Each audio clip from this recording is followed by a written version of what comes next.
Hello everyone and welcome back to my channel, Beth Chats Books. Now today's video is going to be my October favourites video.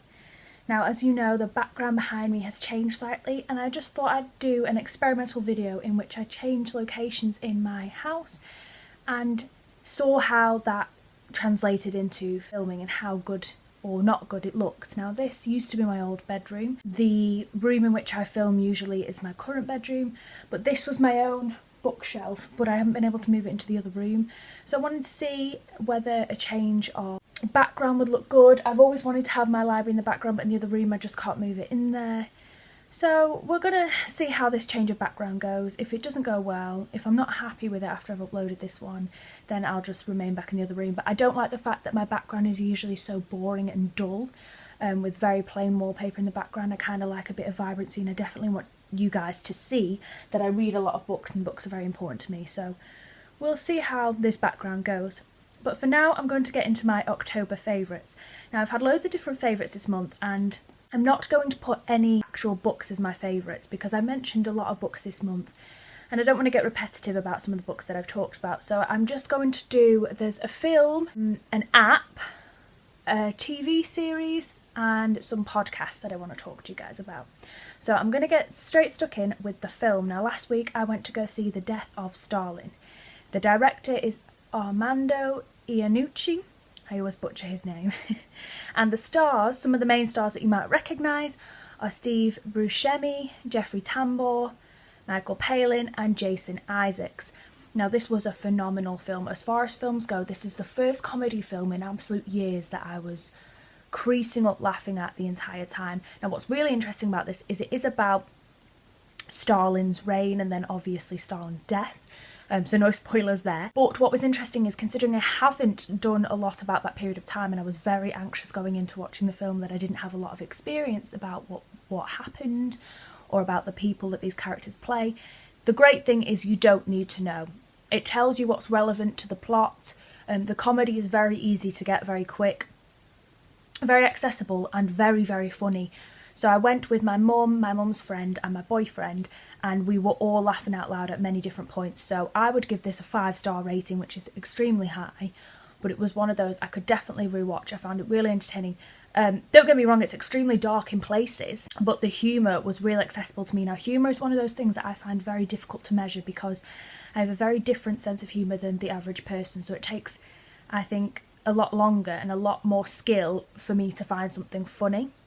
Now, some of my favourite comedians, which is going to make me sound like a bit of a right northerner, as you would say, is people like Peter Kay, because I love that his comedy tells a story, and this comedy tells a story. I don't like cheap laughs, and I don't like laughs at the expense of other people and their way of life. So I don't like racist jokes, I don't like sexist jokes, anti-Semitic jokes, things like that. I'm really not interested in those offensive types of jokes. I want a joke that tells a story. Now some of the comedy in this is quite dark because it's about Stalin and his reign, and it's not going to be particularly nice at points, but what the bits that made me laugh out loud was the dynamic between these actors, or their characters they were playing in Stalin, and how the committee was run and how things were just kind of, the comedic timing was brilliant on it.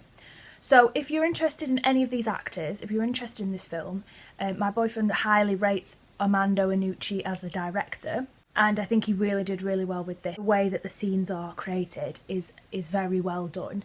It's a well done film. The comedy is spot on. It's not trying too hard, because I'd be the first person to tell you if I thought like it was over rehearsed or it was done to death or it just wasn't funny, and I didn't find any of that. So that's why I gave it such a high rating, because it is the first comedy film in absolute years that I've adored wholeheartedly. So that's my 5-star film. It was fantastic, so go and see it. We were really surprised. We did a lot of research and only recently did it start to come to us in Preston. It had started going to very remote locations, and we were real upset at the fact that we thought we might not be able to see it in Preston, but I think it's grown so popular and the viewing has been so high with this film that it has started to spread mainstream, and I think it deserves high acclaim because it was a phenomenal film. I thoroughly enjoyed it. My mum was in absolute stitches for most of the film. She thought it was hilarious. We knew it was a film she'd love, So whether you're interested in the history of Stalin or not, it is accessible to the wider public. It's been created that way, and I would highly, highly recommend you go and check it out. So there's that one. And then kind of on the theme of watching, I'm going to go on to the series. Now, I mentioned it in one of my last videos. I don't know if it was a Brew-Time Babble or not, but Stranger Things 2 has recently come out, and we've watched up to episode 2. And I told you that I was unsure of the first series for a while, and after watching the second series, I would definitely highly recommend this series to people. I think it's a grower. I think what I've loved about this series is it's dealt more with the 80s as a theme. So one thing we commented on as a family is that the soundtrack's increased incredibly, the clothes, the atmosphere of the 80s is definitely coming into its own in series 2. There's more interesting character development between the younger boys, Dustin and I forgot the other one, the kind of little funny ones out of the boy group.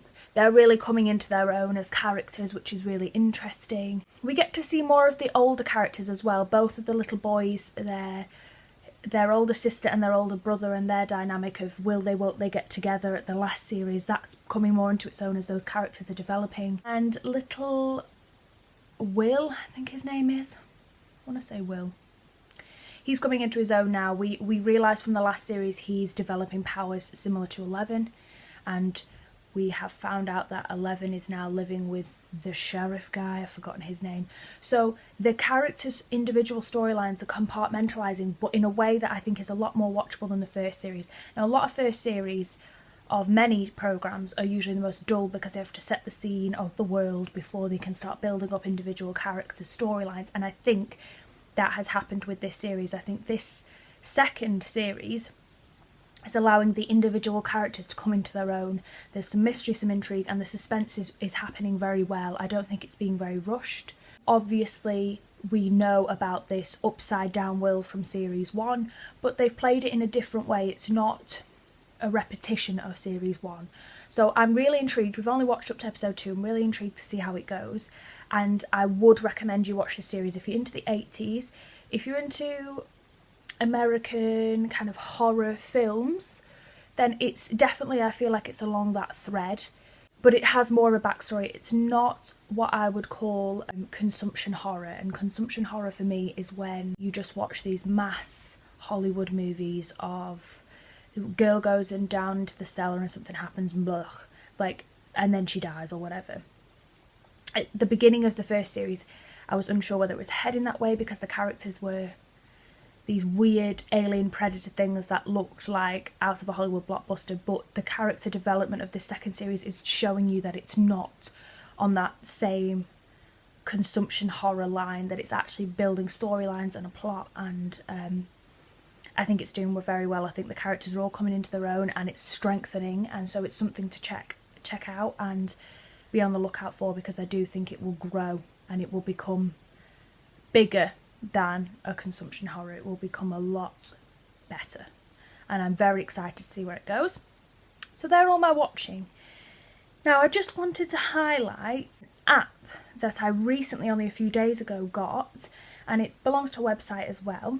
I found it via the website. I got advertised on social media about it and I clicked on it because it said the tagline, which obviously will get all book lovers: if you love books and you love chatting about books and communicating about books, come check this out. So obviously, as a booktuber and a book blogger, those are music to my ears in terms of words to entice me to click on something. So I looked it up, and basically the website and the app is called Bookmarks, and this has been created by Penguin Random House UK, and it's an app group where you can join in polls, quizzes and discussion boards, and you gain points for discussing in them.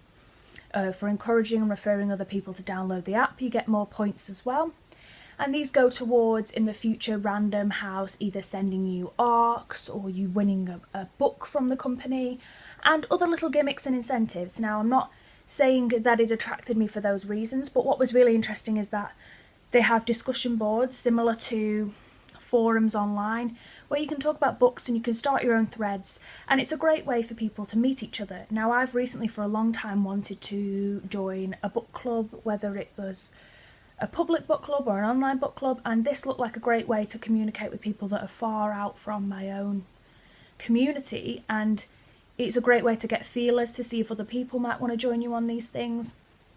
But I thought it was a really handy app for book lovers, so that you're always a click away from getting involved with the book community, because sometimes, particularly where I live and the friends that I have and the family I have, they're not over the moon about books. They don't obsess about it in the same way that I do. So it's great to have a community at fingertips that care about what you're reading now, what you're up to now, which is your favourite childhood book poll, for example, and things like that. So it's a really great community to get connected. So I thought I would mention it because I'd never heard of it before. And for all of you that watch my videos, it definitely will be something that's you're interested in. So I'll link it down below, the website, so you can go check it out.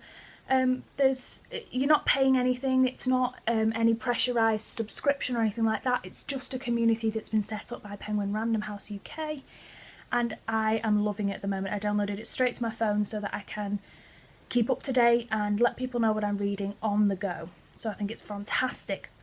And then linking slightly onto that point again is I've gone podcast crazy in October. I've been listening to loads of different ones. Now, my all-time favourite, which is the first one I'll mention to you, is The Banging Book Club, which is a podcast created by Hannah Witten, Lena Norms and Lucy Moon, who are all booktubers who I'll all link down below. And this was the very first podcast I ever got into, and every month they read a book that's kind of got themes of a sexual nature, and then they discuss it, and they have a fortnightly podcast where they do, it can be anything from discussing with somebody about the LGBT community, or previously they've done a fortnightly podcast on submissives, or they've watched a film adaptation of the books that they've been reading and discussed that. So it's fascinating. They've been talking about a lot of really exciting books to me that I've never heard of, that I've then wanted to go and read. Hannah Witten, especially out of all of them, is very open on her BookTube channel, or her YouTube channel as she probably wants to refer to it, about sexuality. So she often talks about contraceptives, sex toys, sexuality. She's very open and explicit about that, and so it's fascinating and refreshing to hear these girls say things that you can really resonate with, and they're a great platform for young women. I would highly recommend you listen to this if you're a young woman who wants to open up and learn about these things, but without the cringe factor. You know, they're very informative and you can really resonate with some of their stories. And they have real girl balls. They talk about things that, you know, your best friend or your mum, it's not necessarily a conversation you have with them, but it's a conversation that's important to start, and they're going to start that on your behalf. So they're fantastic. They've recommended me so many books that I really, really want to read, and in future videos you'll probably see them cropping up. But go and check them out. It's fantastic. Really, really love that podcast. It's my favourite ever podcast at the moment. So go girls, you're doing a fantastic job, and I love listening to your podcast. And then, since I thought, well, I only listen to one podcast and I really should start listening to more, because since I've started work I commute on and off the bus 5 times a week. So I thought I really want to get into other podcasts, because the walk to the bus stop, the waiting at the bus stop and on and off the bus, I like to keep entertained, and I'm not really invested in music at the moment. I really want to listen to something informative, and I'm umming and ahhing about starting an Audible account, because I think it would be fantastic, but then I'll never have a life. So podcasts are great because they're usually half an hour, so you commute for that day, you know, the half an hour it took you to get in and out of work and check in and out, it's done and it's consumable. So I've been looking at different podcasts, and one of my favourite podcasts that I've just recently got into in the last week, it's called What Page Are You On? And it is presented by Alice Slater and Bethany Rutter. Now, these are really interesting podcasts. I'd never heard of these two women before, but they've dealt with some really interesting topics. Now, this is a very recent podcast, I believe, because their dynamic became really popular, so they started setting up this particular podcast. I think one of them had another podcast, and they had the other girl on as the guest, and then it became popular. So I think it's very recent, but on one of the last podcasts I listened to, they said that they had been in the top 200 podcast list, and that they had been on, I forgot what it was, a specific page where they had been recommended. So it is up and coming and very recent and interesting. And if you go on if you've got Apple and you go on the podcast page, you know, on your app, if you flick a few times they come up, so I think they're highly watched. But it was really interesting. They did a really fantastic podcast recently called Fat Books, and it was about the lack of representation for plus size people in books. And I thought that was really refreshing because the two ladies were very explicit and open about their weight, and they reference each other as two fat girls doing a podcast, which I hadn't realised that people who were bigger felt proud to be bigger. Now this sounds awful and I don't want to sound like very insensitive, but what they were saying is, what this podcast was about is that they didn't want people who are big to be referenced in literature as problematic characters or characters that have depression or an eating disorder. They said, why can't we just embrace people who are bigger? And that is that. It doesn't have to be anything to do with the plot. And I thought that was so refreshing and it was so interesting, and it's got me really fascinated about the two people in this podcast because they were so open about something that this is a particular topic that I know a lot of people cringe away from or shy away from, and I thought it was fantastic that they represented it in such an authentic way. It's a fantastic podcast. I would highly recommend listening to that one because you come out of it so enlightened that people think this way, but also that it makes you think, I hadn't even thought about the fact that people are misrepresented in literature for being a bigger size. You know, we specify so much about people's sexuality and their race, and that was an area that I had failed to understand was being misrepresented in literature. So it was fantastic. They're amazing. They're both really, really funny. Their content's really accessible, and it's fantastic because both these two different podcasts have women in them, but women at different periods of their life dealing with different content.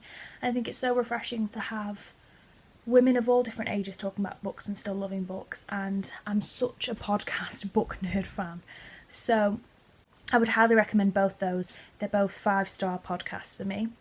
And then I've tried to get in and out of different podcasts. So I recently listened to a Penguin podcast and a Guardian podcast, but I would just like you guys, if you've got any great podcast recommendations, if you leave me a comment down below. They don't necessarily have to be book orientated because I love history ones. My sister said that Myths and Legends is a really good podcast, so I might go and check that out. But I really want to get into podcasts because I do a lot of commuting now, and it would be a fantastic way to, as it were, experience the journey, you know, and get some extra content in before I start work. So if you've got any that you would recommend, I would really appreciate that because I want to be more diverse in my podcast listening as well. But I just wanted to give a shining recommendation to those two podcasts, which I'll both link down below because they're phenomenal. And as girl power, we should be listening and empowering other women. And they were just great podcasts. And finally, before I leave, that's basically all of the things that I've been enjoying in October. But I just wanted to do one of these cheesy self-promotions before I finish my video. And that is, I've recently joined the Daily Touch online writing group. Now it's fantastic, it's for graduates, and I'll link all the information down below if you're interested. But I recently published an article entitled 12 Things You'll Understand If You're a Recent English Graduate, and I'm going to link it down below, and I would really appreciate if you went and just checked it out. I'm very proud of it. I really want to get into writing and into journalism, so I thought this was a great way to get out there and get the feelers and start creating a portfolio. So for all of the people that watch me, please feel free to check it out. This isn't an enforced message. It would just be really nice if you went and had a little look at it, and then we could have a discussion about it, we could talk about it, and I'm hoping that for all of you that like it, I will be producing a lot more now that I belong to the online community, writing a lot more for you. You can pitch to me any ideas you'd like me to write about. I do have a book blog as well, and unfortunately I'm very guilty. I haven't been writing very much on it recently because I've been trying to keep up to date with my YouTube and starting work and feeling overwhelmed with a lot of different things at the moment. I haven't been writing as much as I have been on YouTube, but I'm going to go and correct that. I've got a few book reviews that I want to put up, but I would also love if you guys would pitch to me things that you'd like to hear in a book blog, because I feel like my book blog has just a lot of book reviews on it and I want it to be refreshing. I want the content to be original. So if you think there's things about books I could talk about, but also about personal life, just leaving university, being a graduate now, anything that you think would be a really interesting thing that you'd like to see me write about, then please let me know. But that was everything for my October favourite. Thanks for watching. Bye.